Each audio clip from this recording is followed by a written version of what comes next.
মূর্তি হয়ে দাঁড়িয়ে আছেন কেন? মা যখন জানতে পারবে যে ঠাকুরপোর বিয়ে ঈশার সঙ্গে হয়েছে তখন কি হবে? কারণ যতটা ঘৃণা উনি ঈশাকে করেন ততটা ঘৃণা উনি কাউকে করেন না। অসভ্য মেয়ে। যে বাড়িতে ওই মেয়ে যাবে সেই বাড়ি ছাড়খাড় হয়ে যাবে। এই সব কিছুই ঈশার জন্য হয়েছে। সবার সামনে যেদিন ও হাসির খোরাক হবে সেদিন আমি আমার অপমানের প্রতিশোধ নেব।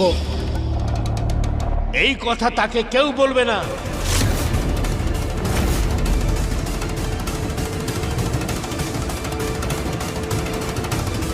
যতক্ষণ বৌদি সুস্থ না হয়ে বাড়িতে না ফিরবে ততক্ষণ তাকে এই কথা কেউ জানাবে না। বুঝতে পেরেছো তোমরা? আর বৌমা, তুমি প্রচুর কথা বলো, কাজে তুমি খুব সাবধানে থেকো। যদি তুমি বৌদিকে এই বিয়ের ব্যাপারে কোনো কথা বলো তাহলে তোমাকে আমি বাড়ির বাইরে করে দেব। কারণ বৌদির এই সুস্থতা নিয়ে আমি কারোর সঙ্গে কোনো আপোষ করব না। হ্যাঁ হ্যাঁ কাকা, আমি কাউকে কিচ্ছু বলবো না।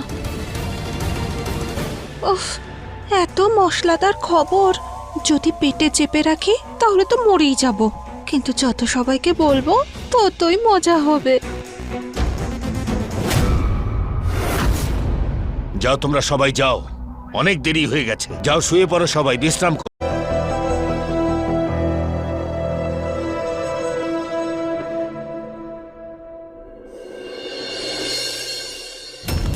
আমি ওই মেয়েটার কোনো নিদর্শন এই বাড়িতে রাখবো না। সবকিছু জ্বালিয়ে দাও, সবকিছু মিটিয়ে দাও।